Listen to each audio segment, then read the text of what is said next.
Hi everyone, I'm Sin from ArtScience Museum in Singapore. A very warm hello to all of you who are joining us in today's live streamed conversation, where we are incredibly privileged to be joined by the acclaimed German artist and musician, Carsten Nicolai. Carsten is part of a generation of artists who works intensively in the transitional area between music, art, and science. He's also one of the few illustrious contemporary artists whose practice very elegantly and poetically crosses between visual and sonic media. As a visual artist, Carsten is always interested in the physical qualities of sound. His artworks also often visualizes the invisible by expressing how scientific phenomena shape our physical world at both a macro and micro level, from sound and light frequencies to magnetic fields and radiation. Carsten operates under the pseudonym Alva Noto for his music works. He is renowned for his sound experiments in the field of electronic music, in which he creates his code of signs, acoustics, and visual symbols with a firm adherence to reductionism. Apart from his solo works, his diverse spectrum of music output includes collaborations with luminaries such as Ryuichi Sakamoto, 𝗷𝗶𝗶𝗀𝗃, and James Chaton, 𝗔𝗿𝗶𝗶𝗀𝗃, and 𝗔𝗿𝗁𝗃. These projects are released under Noton, the label Carsten founded in 1994. Carsten is part of ArtScience Museum's new exhibition, Orchestral Manoeuvres, See Sound, Feel Sound, Be Sound, where his artwork Milch is being shown. It's massively exciting for us to also be premiering his new film, Hybrid Session, both on-site at the museum and online on our YouTube channel. We're exceptionally delighted that Carsten is joining us live from Berlin today. We will be in dialogue with him to discuss his oeuvre and new film for the first half of the conversation, and then we will segue to take questions from the floor. In addition to viewers from Singapore, we are quite sure we are joined by many of you from the international community who have been following his practice. We would love to know where you are from, so please do say hi in the live chat and share your questions for Carsten, and we will try to get to as many of them as we can. It gives me great pleasure now welcoming Carsten Nicolai to today's program. Hello. Hello, Carsten. It's so lovely to have you with us on this occasion again. Thank you for inviting. So 15 years ago, in 2006, you were invited to exhibit at the Singapore Biennale, where you had presented your architectonic sound installation, Synchron. And for many of us who are based in this part of the world, it would likely have been one of our first few encounters with a major artwork of yours. You call Synchron a symbiosis of light, sound, and architecture, and make connections to aspects of time, frequency, and space. And I read that you had mentioned that it was also inspired by the Philips Pavilion, whose design had been informed by, of course, experimental composer and architect 𝗖𝗎𝗍𝗔 Metastasis. And I think Synchron really just beautifully articulates the crossover ideas of visual art and sound art in your oeuvre. So we would love to talk about beginnings and how you sort of started developing this very integrated artistic approach. I was wondering, growing up as a child, how were you like? Well, my childhood, you think? Yes. I grew up in GDR in the east part of Germany in a divided Germany, and I grew up in a very generic environment. In a smaller industrial city called Karl-Marx-Stadt, what is now, the old name is Chemnitz. It's now back to old name. But my childhood was pretty normal, I would say. I don't know if it was specifically different, but maybe what was interesting in my childhood was that I experienced this kind of different way of society, or let's say the approach of society, because it was so-called socialist country. And of course, talking about that, there is a total different understanding of money and time in your normal day life situation. So actually, we had a lot of time, and money was not that important as it maybe in a capitalist system is. Yeah. Maybe this is the main difference, but there was, I think, it was a pretty normal East German growing up, going to school, making my high school, and then studying later. Yeah. I had read that you had been very interested in astronomy and scientific research ever since you were a child, and you had a collection at home, didn't you? Yeah, yeah, yeah. I mean, this is a part of. I love books as well, and I have a little collection of maps, of star maps, historical star maps, and some photographs I'm collecting as well. And but this was maybe this was part of my education, because in school we had an observatory where we can go and watch the stars. It was part of our school. So was an old school built in the 20s and 30s with this very scientific, humanistic approach of art and science Mm, merging together. Um, of course, I didn't realize that until maybe when I became older and see now modern schools that this school was a quite modern approach already from the beginning. So to watch the stars was of course very metaphoric, because because growing up in the socialist times, we didn't have much access to go abroad. We had maybe 5 countries where we could travel to. So watching the stars was of course a kind of maybe a kind of possibility to reach out further, much mm, further. mm, Let's say mm, the universe was there, and it was a big inspiration. And maybe in the time of the 80s, when space race was happening between the Russian and the Americans, was a very strong topic in my childhood mm. about the future of space travel.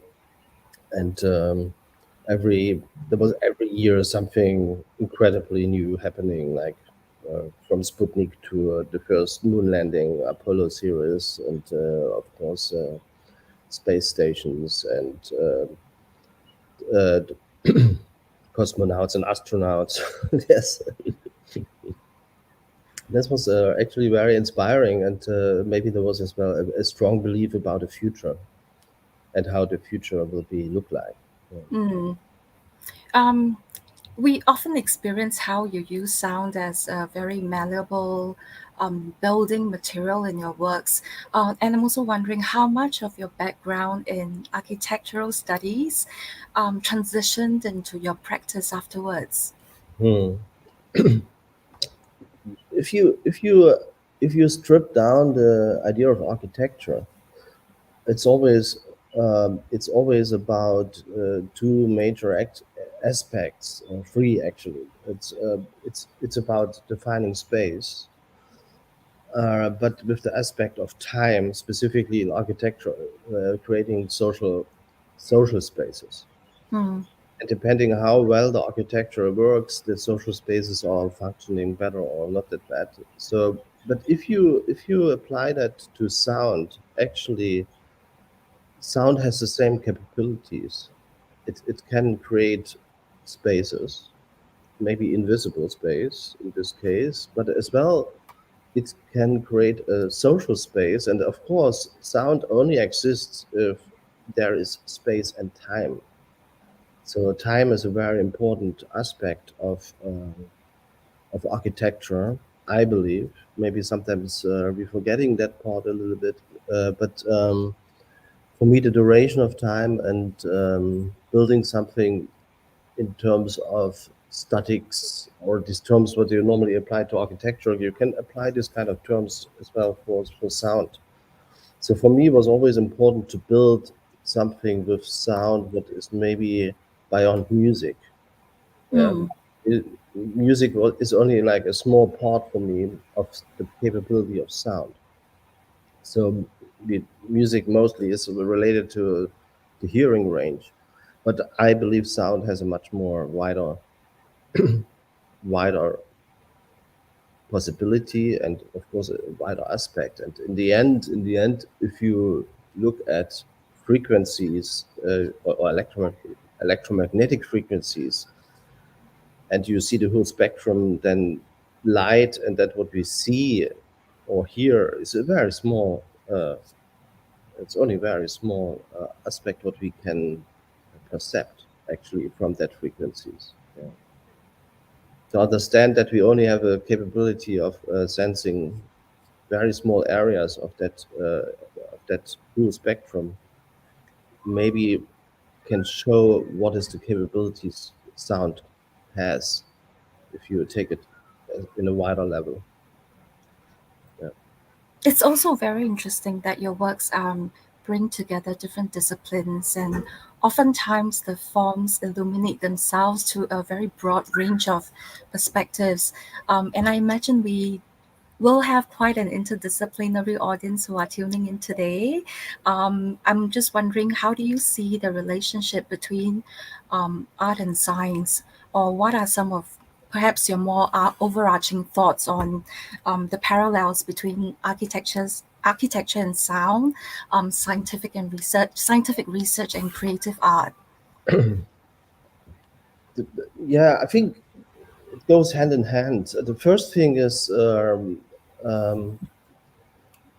when you, I mean, it's a very discussed topic in the last years to connect science and art more closely, but Mhm. actually it has a long tradition. If you look back to maybe to be talking about Renaissance times, Mm. when artists being not only an artist, he been as well a researcher, he been a scientist in the same time, in the same person. Actually, it was not divided, this kind of looking for certain kind of knowledge.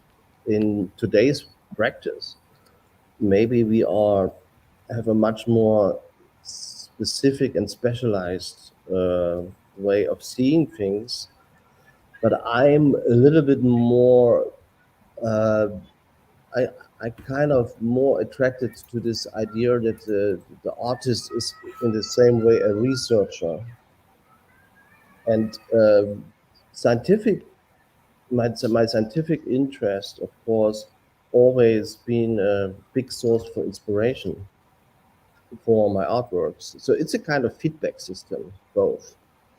So sometimes you work with scientists together, and then you're realizing that actually the scientific research and creative processes are very similar working. It's not necessarily so different, I think. Yeah, in the way how you maybe develop a new model of understanding the world, or maybe how you are describing your own world as an artist, and finding a language what can um, express your kind of universe, different kind of Mm. universes. But I think in the end, it's the decision of the artist himself which universe you choose. Yeah. So I was always let's say I always believed in this kind of micro macro idea that in the smallest things universe is represented as in the macroscopic scale too.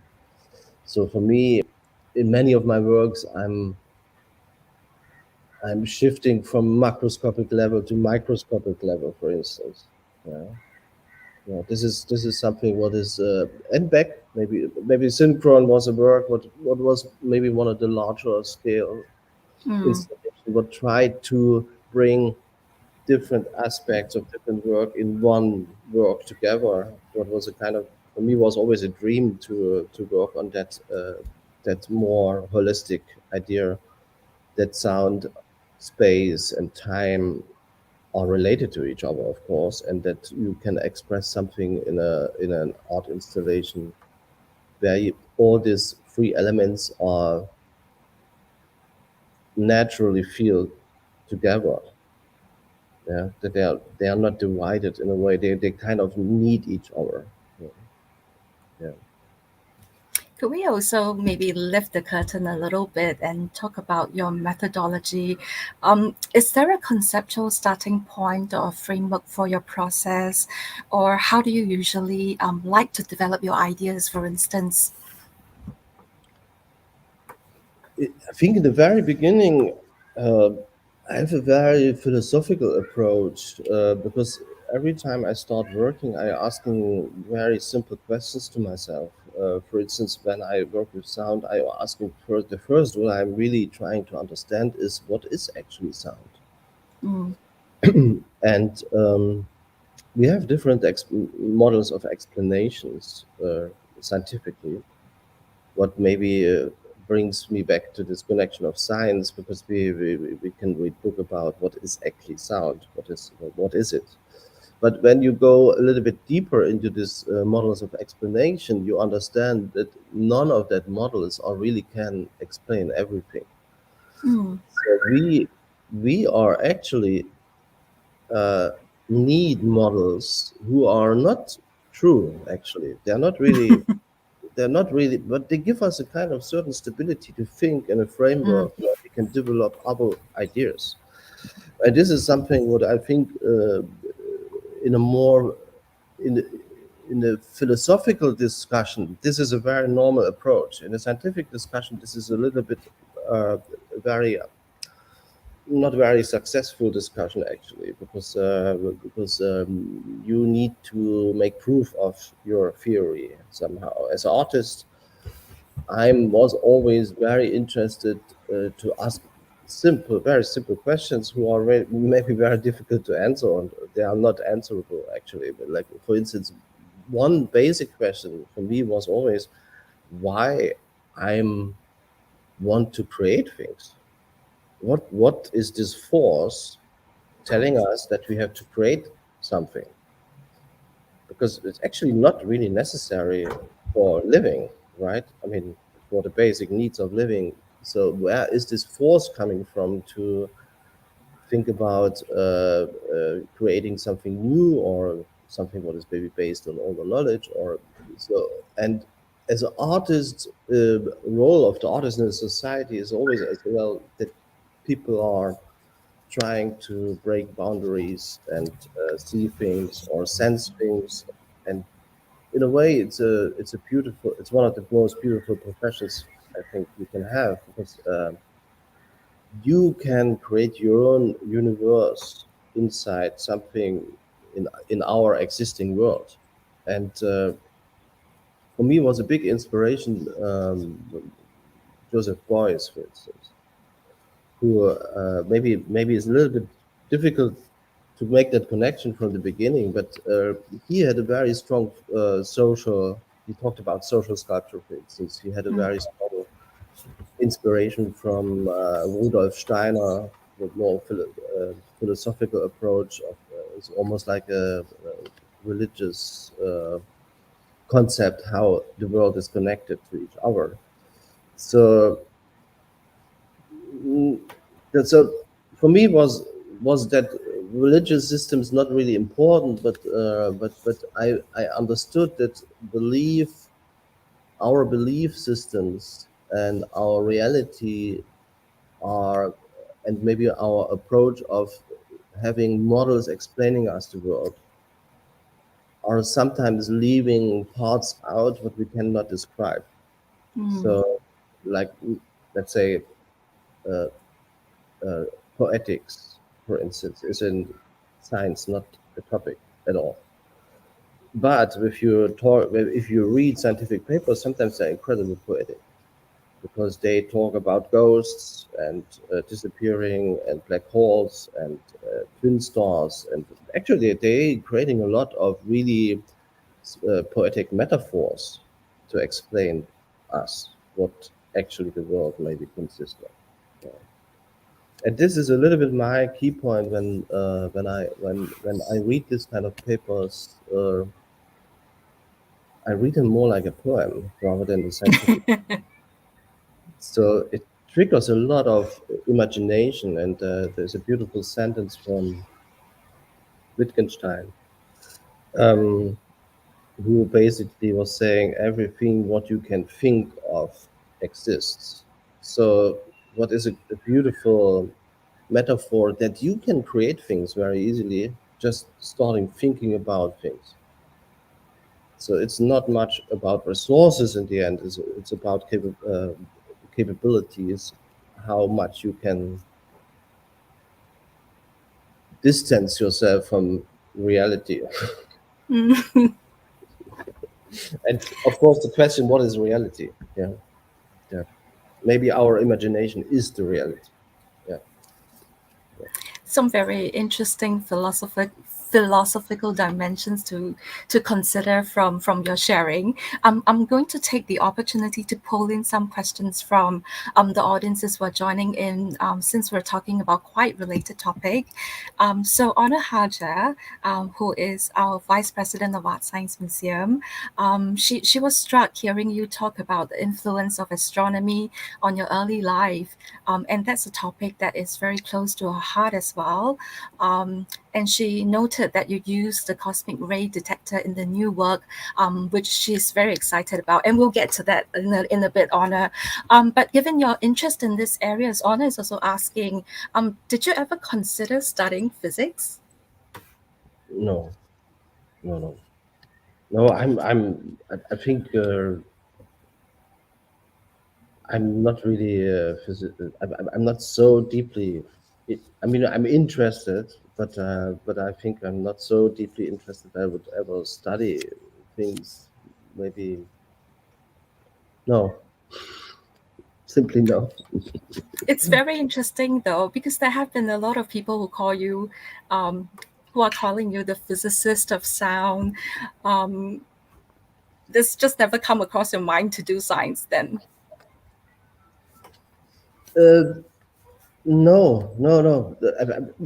I think this is something in my daily practice. I think I have so multiple interests that I would probably never consider just studying one thing. Mm, And I think as well this has a strong reason that because it's great to have this flexibility to dive into something maybe very not interesting and then go into, because one of the problematics I see in today's time is a little bit when you start. I mean, for instance, if you would study physics now, it's a really difficult situation for physics right now, because actually it's not really clear what you should learn, and actually what you learn is actually old knowledge, and so quantum physics or maybe whatever comes next, maybe is very confusing for people who need knowledge, because we mm, are really not understanding completely how things are constructed. So for artists actually have much more freedom. So mm. makes much more sense in a way for me. Yeah. In exploring the different dimensions of what you do, Carsten, we can't not reflect on the remarkable constellation of collaborations you have brought about in the last 2 decades. And my entry point into your music collaborations is your work with 𝗔𝗿𝗁𝗁𝗁 on the Virus series. And I read that you were actually quite shy of going into a very musical approach, and like to stay close to where you came from, the very minimal and simple idea of the electronic sound. But then you reflected that part of this collaboration with Sakamoto-san, which you took back later into your work, was that you lost some of your fear of these melodies.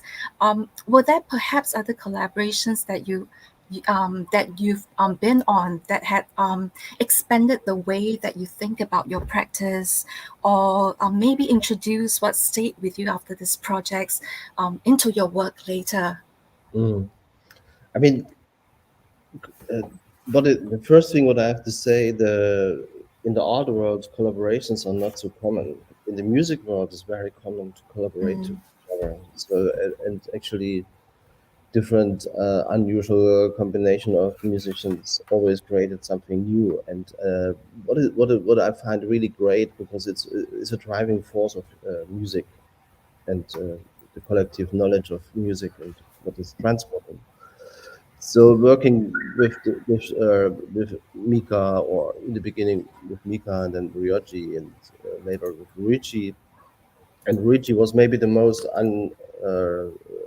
unusual collaboration, but at the same time was maybe one of the most fruitful collaborations, because at the very beginning, when I say we, because it was a group of people, it's not only just me. We been coming out of electronic music context where we try to avoid classical notation system melodies, and we wanted to break into a new area, and as well maybe not step into territories we felt who are explored, or maybe we didn't feel interesting, and uh, and maybe it felt for us maybe a step back rather a step forward. And the collaboration with Luigi, as you said, took me that fear using melodies, for instance. I mean, this was took a long time, but at the beginning we had a very simple concept that basically Luigi was more responsible for the melodies and I was responsible for the other part. But Really?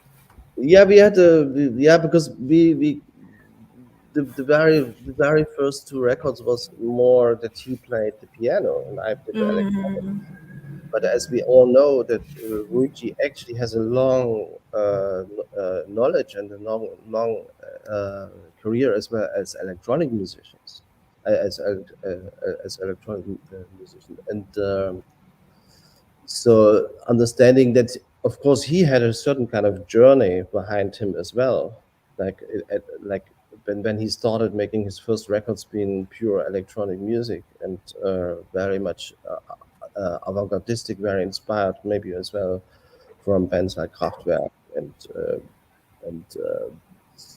very futuristic, and maybe most of the people know more his work from scores for mm. movies, what are incredibly emotionally driven. Right? So that this is a good example, maybe, that things are maybe belonging to each other. Maybe in the first place you don't understand that, but working more closely on that matter, you realizing that this is that you should never say or exclude opportunities. You should never limit yourself down to a certain palette, and collaborations are a great learning process as well. This is something, a good collaboration is always a learning process for everybody who is involved, and that's something what is very important in a collaboration. We have a related question from David Kwong. Since we have been talking about your collaboration with Sakamoto-san, David is asking if it might be possible for you to talk about your collaboration with him and what kind of sounds you had brought into the equation, which enriched the collaborative efforts.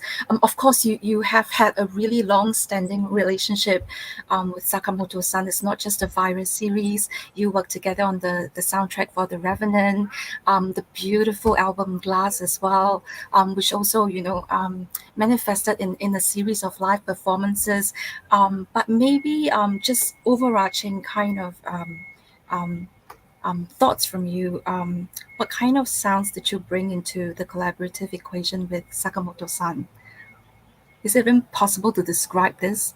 Not, yeah. I mean, maybe the very first collaboration, the Freon album, Mm, shows mm, very simply, because basically it was a very minimal approach of combining pure electronics, sine wave, very reduced palette of sounds with instrument what has a long tradition like a piano. Yeah.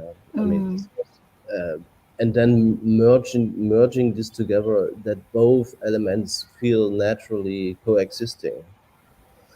And so it was actually not really about expanding a palette or adding something. It was always the idea to bring something together what feel it belongs together. So they are really merging easily. So at the beginning, maybe this album was a little bit kind of unusual for our hearing concept, but Mm, hearing this now, it doesn't feel so maybe so unnatural as it maybe was by the time it was released. Yeah, maybe because our hearing um, socialization, I would say, it's constantly developing. It's constantly moving from one into the next. It's a bit like when Kraftwerk released his first album. mm, Everybody was talking about electronic music and the future and how cold it is. If we listening now a song like The Model or whatever, we think it doesn't feel that cold or that uh, it's a song. In the end, what follows is the structure, what all the songs are following, and maybe on a reduced palette, and maybe with a very strong visual concept, but in the end, it's music. So mm. I think maybe this was the biggest step to bring this kind of super experimental world of pure sine waves and this world of writing music with a traditional instrument, that maybe these both worlds are not so far away from each other. So maybe this was the message in the end.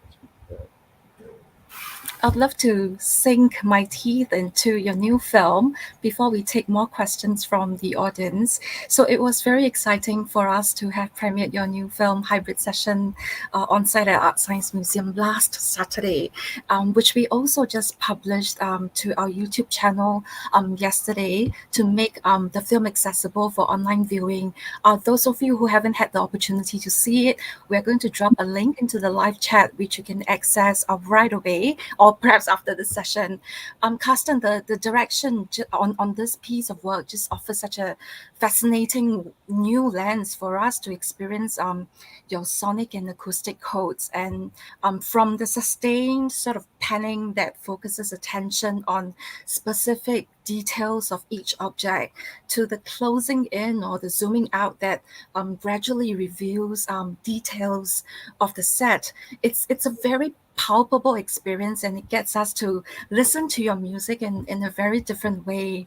And our Vice President Honor Haja also shared that she felt the work is such a beautiful hybrid of your visual art and audiovisual practice, almost like a deconstruction of your artistic methods, an anatomy of a performance where we see the creation of the work from your perspective. So it's both intimate and innovative and looks completely different from any audiovisual piece she's seen by you so far. So could you tell us more about the art direction of Hybrid Session, and maybe how the film relates to your new series of music works, Hybrid, as well? Hmm. I mean, first of all, to explain the word hybrid, it's a new series of recordings. What I in the past I divided very strongly rhythmic music from non-rhythmic music. I had a Xerox series, but is still not completed. But there is the trans series and the uni series, which are completed. What have a little bit more rhythmic approach, not a Mm, little bit. They are pure rhythmic actually. So hybrid, trying not to divide that anymore. Basically, I take the freedom to create maybe non-beat or non-beat oriented non-grid structures with very strong grid structures, and have a much more complex palette can create much more contrasts actually with that. So this was a plan for a long time, and freedom. What maybe in the beginning of my recording I did always, but um, I returned basically to this term back, and to the film project I did. This is actually a result maybe of Corona as well, because we all experienced that we only can maybe call. I mean, we all had a lockdown. We all saw many online events during these lockdowns, and I was asking, of course, myself, do we simply shift our normal practice into an online situation? But what is the advantage actually? What can be what can this format do what another format in the past could not do? And one of that questions I answered for myself was actually it can show a certain kind of uh, intensity and privacy, what in a bigger performance situation is not possible to show. So I did very little of that.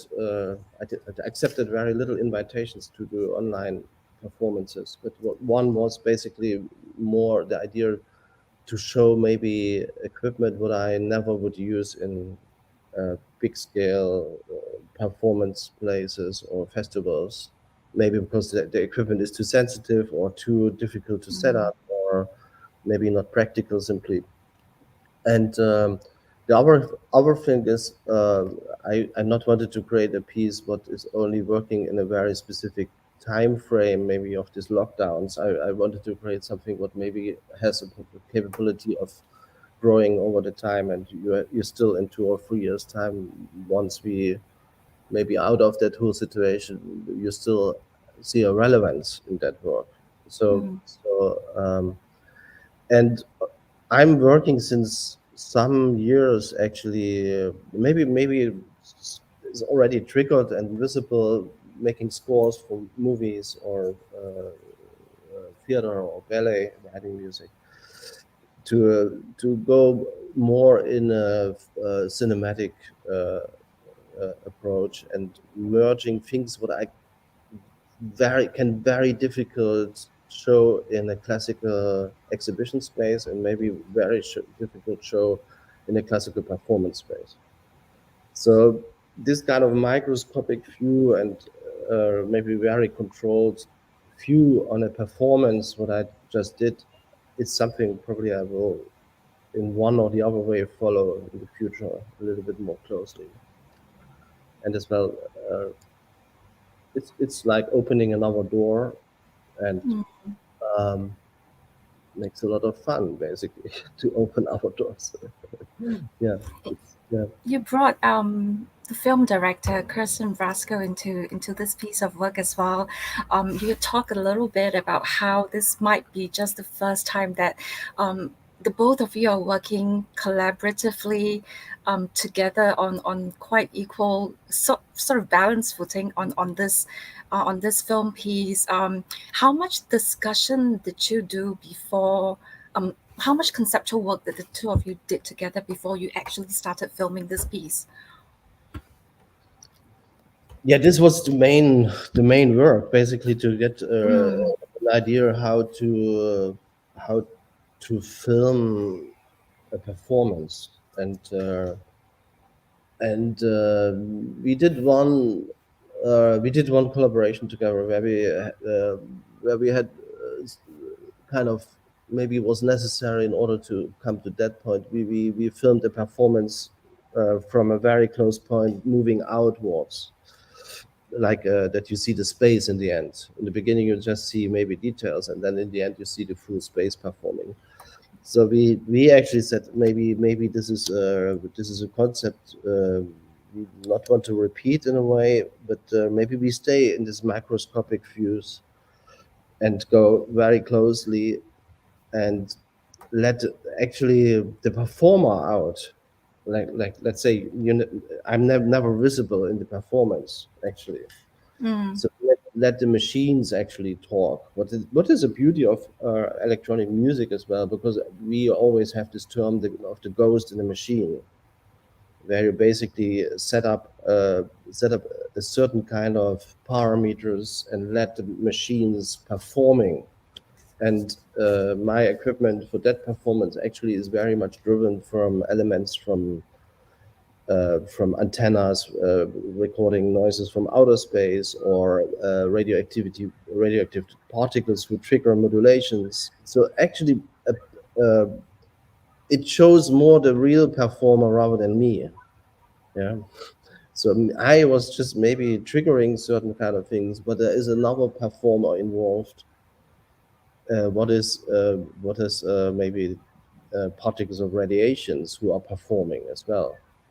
So to give that, there is a one scene as well where you can really see the tubes when they get small particles and they're emitting these little lights or something. This is something what is hardly visible when you are alone. But within this kind of filmic context, you can make it visible. What is a great, it's a great experience actually. Even for us, it was a great experience to see. There's a lot of activities actually in these machines, and the machines itself develop their own, what we say, the ghosts, but actually they have their own lives. Yeah. So We have a question from Roland Turner, who admits that it's an embarrassingly concrete question about the equipment that you're using for the film. But can we get your quick reply on whether the design of the fractal and the loop antenna, is it documented? yeah, I mean, this is something probably in the end of the movie. There are all the credits and it's all written, and this is kind of common knowledge. I think it's a fractal antenna, and this is not so. I mean, if you just do a little bit of research, you can find really precisely the answers there. And it's not that I invented all that. Actually, there've been friends and collaborators who built machines, and some of them I designed, some of them I asked people to design it for me, and it's a small selection actually of things I collected over the years, what I'm featuring in that small film. Yeah, so just type it in the Google it. Yes, it's more precise answer. Yeah. Another question from Pendalis.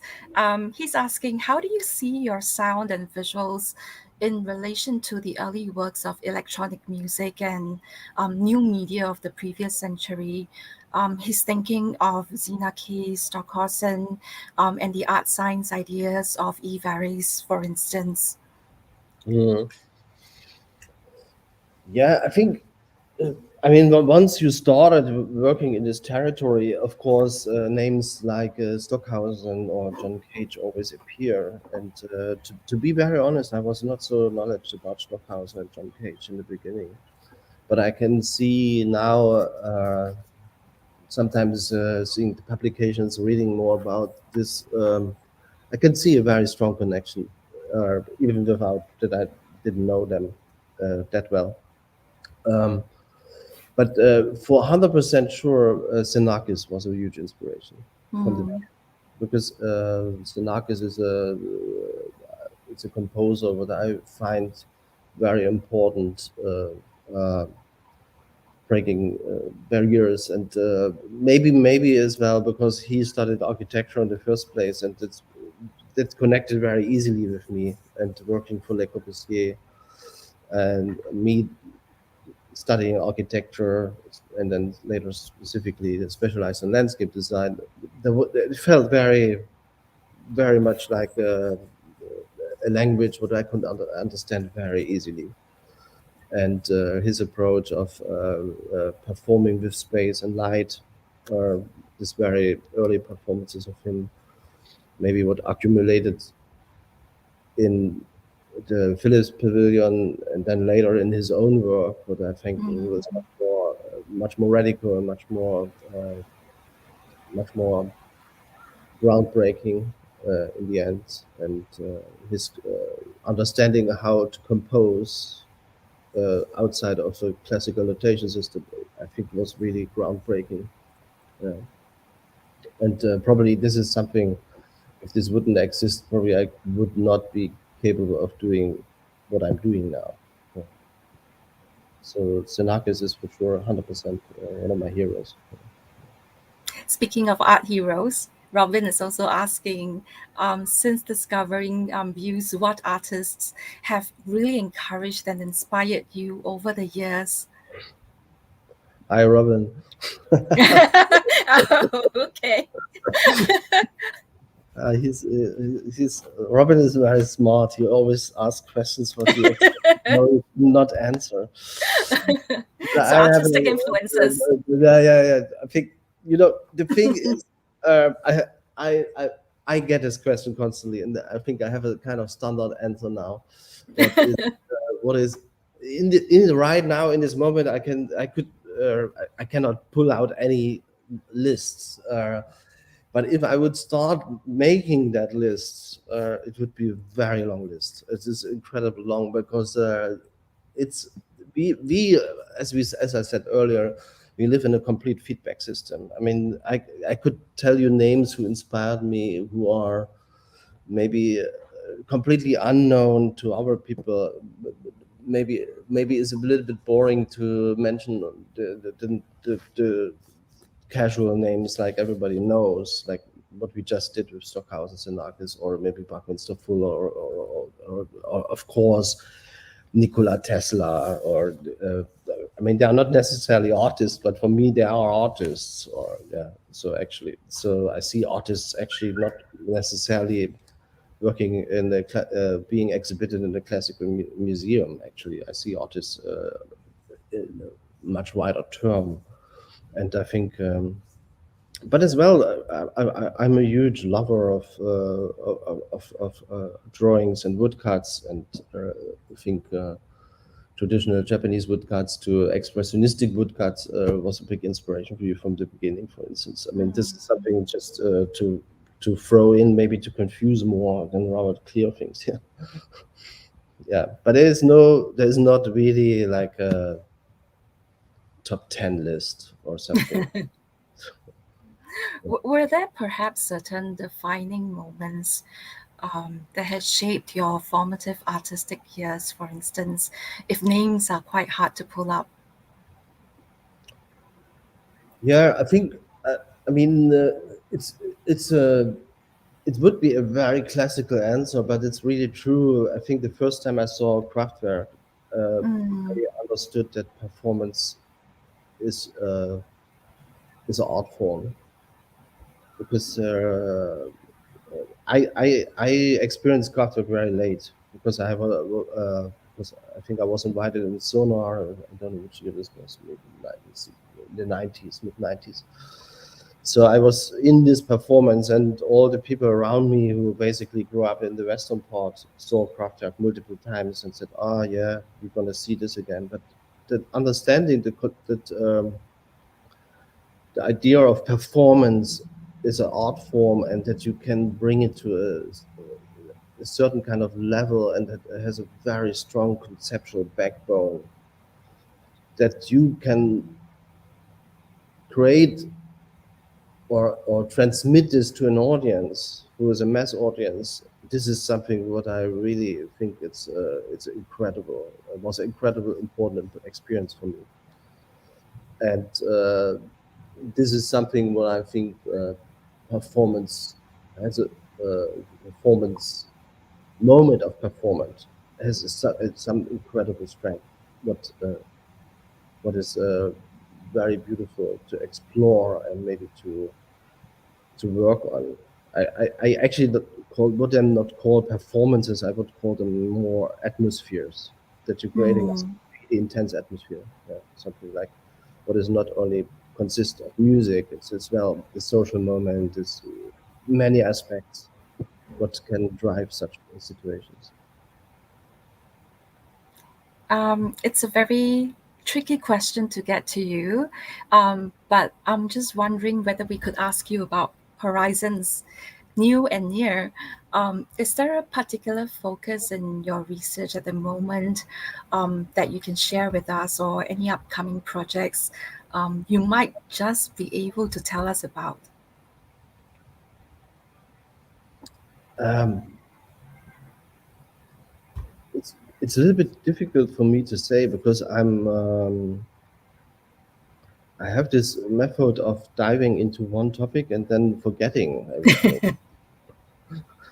Maybe this is the reason as well. It's very difficult now to ask me what I'm gonna do in 1 year, or maybe there is a list of projects, of course, and if I would probably look in my calendar, there's a huge list. But my agenda in a way I defined many years ago already. So there is one thing what I definitely want to continue is I published a series of books called the Index. There's a Moray Index, there's a Grid Index. We in the studio just working here on a new index. What took 7 years or 8 years or something. So this is in terms of long-term thinking, something what I hope to expand this kind of part of my practice stronger. But since I'm teaching as well in this art university in Dresden, I'm realizing more and more that because a lot of new media approaches are appearing, and maybe I become more and more doubtful about computers. This is maybe a side effect in the moment. So I'm a little bit kind of concerning that we're building our own trap here in the moment. But this is something maybe more politically as well. Simply that we're all using smartphones and we're getting more depending and controllable as humans. So let's say if I working on something is a little bit like that's what I'm teaching as well, creating more independency back. And maybe in this case, it's better not to use the newest technologies. Have you thought about what's coming next in hybrid? Then what's next for volume 2? This is already recorded. Actually, it's already finished, and there is a bunch of releases what are waiting to be released. Hybrid 2 is actually is another piece I wrote for a ballet actually. But when I say I wrote ballet music, I'm basically composing music and then later it got used for ballet. But this is something what is very much in the tradition of hybrid 1. Maybe a little bit more different sonic palette, a little bit changing, very very different sonically. Sounds more acoustic than electronic actually, but it's still electronic, and for my taste. But so, and then the last 2 years I recorded a lot of scores and theater music, and this is all going to be released at some point when we have more possibilities to produce that. Because in the moment we have a little bit kind of problematic with present violence. Yeah. I mean, talking about the current moment, I wonder if we could close the program by asking you this. I mean, it's been very difficult for everyone with the situation around the pandemic. And I read that you really love listening to the city. Do you feel like the city sounds different now when you're walking about and experiencing it in the current moment compared to, say, pre-pandemic? I mean, the weirdest thing is really, I'm sorry to say that because I know we all struggle a lot, but for me, the lockdown was actually quite beautiful because because I stopped traveling and been maybe the first time, when you create music or whatever you create, isolation is really important in order to create things.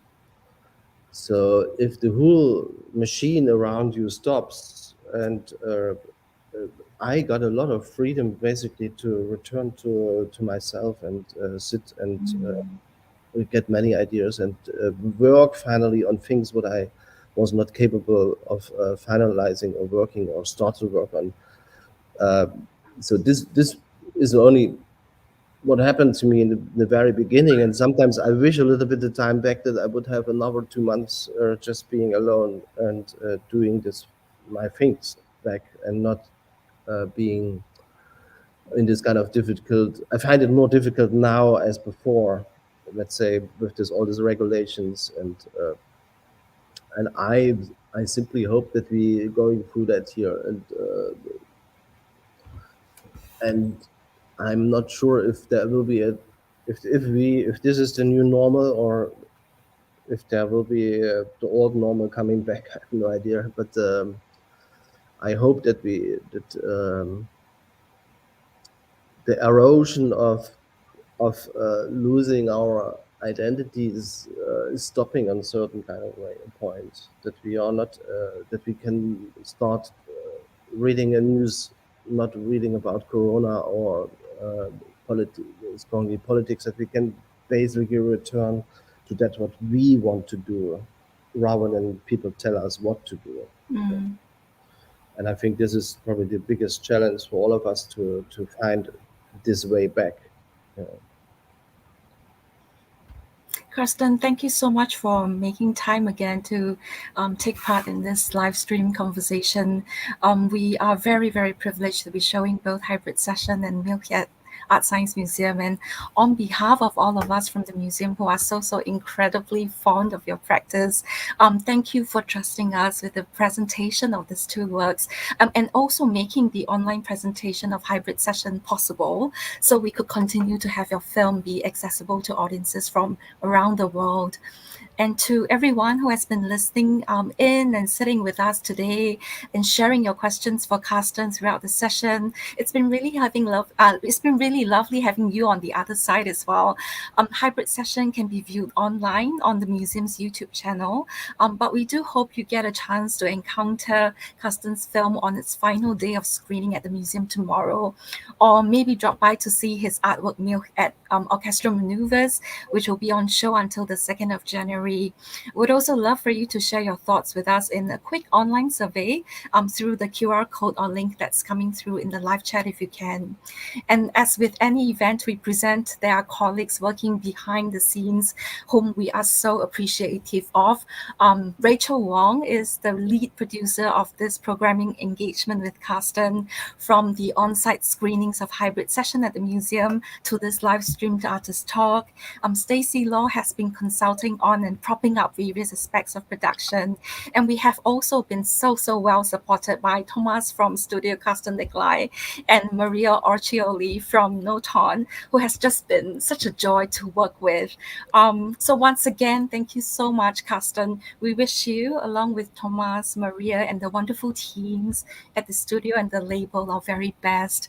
Please do stay safe and keep well, everyone, whether it's online or in person at ArtScience Museum. We hope to see you again. And I like to thank the museum very much for all the support, and I think it was a great collaboration with you. And I think if you wouldn't invite me, the work wouldn't exist. So it's really it's a great way of working with a museum as well. In the same time, producing your artworks, what we're just showing them. It's a real pleasure for me. Thank you so much. Absolutely, our pleasure. Yeah. Enjoy the rest of your day. You too.